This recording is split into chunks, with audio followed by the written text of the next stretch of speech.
J'ai eu la chance moi de faire des collaborations avec Pierre Hermé, avec Maxime Frédéric, donc ça c'est un milieu qui me parle.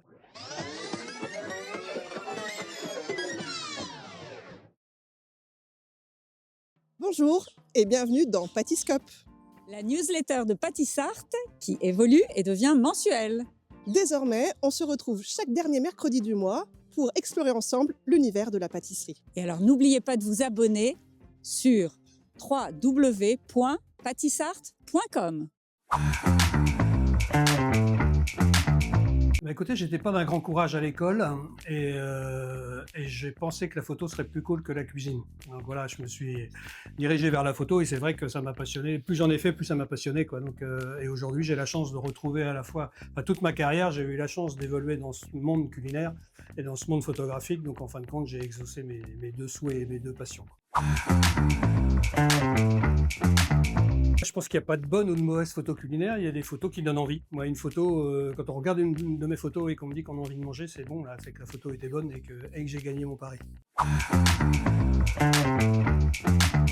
C'est vrai que quand je fais une photo, ce que j'ai sous les yeux, je reprends par exemple mon Punky Fish, ça c'est un poisson avec des plumes, et quand je fais la photo, j'ai vraiment placé les plumes une par une, il n'y a pas de Photoshop, il n'y a pas d'IA derrière tout ça, c'est vraiment le travail de la main, moi, qui me passionne.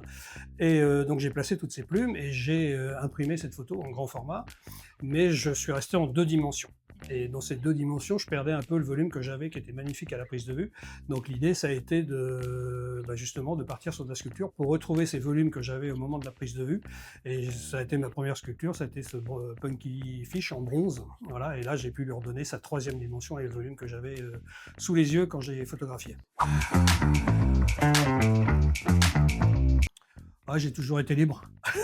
Je suis un peu rebelle comme garçon, donc c'est vrai que même dans mes créations qui étaient commandées, j'avais toujours, moi, voilà, c'est plus fort que moi, faut que j'emmène mes clients, j'emmenais mes clients où j'avais envie de les emmener, quoi. Donc j'ai toujours eu cette liberté. Alors c'est vrai que là aujourd'hui, j'ai plus de clients, enfin j'ai plus de clients, les gens achètent éventuellement mes sculptures si ça leur plaît, mais j'ai pas de cahier des charges quand je fais une sculpture. Donc c'est vrai que la liberté est sûrement encore plus grande. Ouais, alors j'en ai, aujourd'hui je suis très sollicité pour des collaborations. Donc je découvre des univers, là j'ai travaillé avec un joaillier, j'ai sorti une collection de bijoux, là on a des nouveaux projets en cours, j'ai travaillé avec Porsche qui m'a demandé de designer une voiture de course, voilà, avec le casque, avec les sneakers, tout qu'elle a avec. Donc ça c'est des terrains de jeu qui pour moi sont extraordinaires, parce que ça me fait sortir de ma zone de confort. Et c'est vrai que la première fois que Porsche m'appelle pour faire une collaboration, je me demandais ce qu'il me voulait, parce que moi j'ai fait du foot pendant 40 ans, et je me retrouve avec une marque comme Porsche qui demande de collaborer avec moi. Donc c'est vrai que, et c'est ça qui me plaît, c'est que je découvre des nouveaux terrains de jeu. Patissart a commencé déjà sur mes terres. Parce que moi, je suis originaire de Normandie. Patissart s'est installé à Deauville pour ses premières éditions. Et c'est vrai que moi, j'étais un peu le local de l'étape. Et c'est vrai que quand le projet nous a été présenté, on était chez nous et j'avais envie aussi d'apporter un peu ce que je pouvais apporter pour aider Patissart aussi dans son démarrage. Donc voilà, c'est quelque chose qui m'a parlé et j'ai eu envie d'apporter mon soutien par rapport à ça, quoi. C'est une idée qui me plaît forcément, puisque j'en ai déjà fait pas mal. J'ai eu la chance moi de faire des collaborations avec Pierre Hermé, avec Maxime Frédéric, donc ça c'est un milieu qui me parle. Et voilà, je trouve que c'est l'association de savoir-faire artisanaux, travail de la main, ça j'insiste vraiment là-dessus, parce que pour moi c'est ce qui m'intéresse, et c'est forcément une bonne idée. Égoïstement, c'était cette exposition qui a été, je pense, une belle exposition, parce que Patissart m'avait donné la surface et les moyens d'exposer pas mal de choses. Donc on avait, je crois, une quarantaine de photos d'exposés, plus des sculptures. Donc vraiment, pour moi, ça a été un moment fort, parce que j'étais chez moi, parce qu'on mettait en place une belle exposition. Et voilà, donc c'est un moment pour moi qui reste un bon souvenir.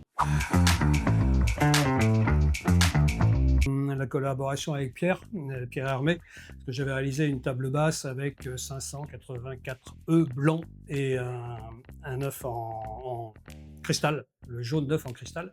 Et Pierre un jour me dit: mais t'as pas envie qu'on la fasse en chocolat ta table? Donc voilà, c'était un moment super sympa. Et au moment de la fabrication, donc ces pâtissiers ont fabriqué une tablette, je crois qu'il fait 1,20 m par 1,20 m, un seul tenant. Ils ont fabriqué 700 ou 800 œufs parce qu'il y avait de la casse. Et Pierre me dit: écoute, évite de traîner dans le laboratoire en ce moment, parce que je pense qu'il ne t'aime pas en ce moment, parce que c'était un boulot de titan, parce que c'est des œufs qui étaient creux, qu'il fallait démouler un par un et coller sur la tablette de chocolat. Donc voilà, pour l'anecdote et le sourire, c'était vraiment, Pierre m'a dit: évite de passer au labo. J'aimerais bien voir Patrick Roger, qui est un chocolatier de renom, qui est un type un peu barré. Et moi, j'aime les gens un peu barrés, j'adore ce qu'il fait, c'est souvent monumental, c'est voilà, c'est complètement décalé. Donc je pense qu'il a toute sa place là-bas. Ah, j'ai pas de rêve particulier, je pense que c'est les demandes aussi qui me motivent aujourd'hui. Je découvre tellement des univers que je connais pas, c'est ça qui m'intéresse.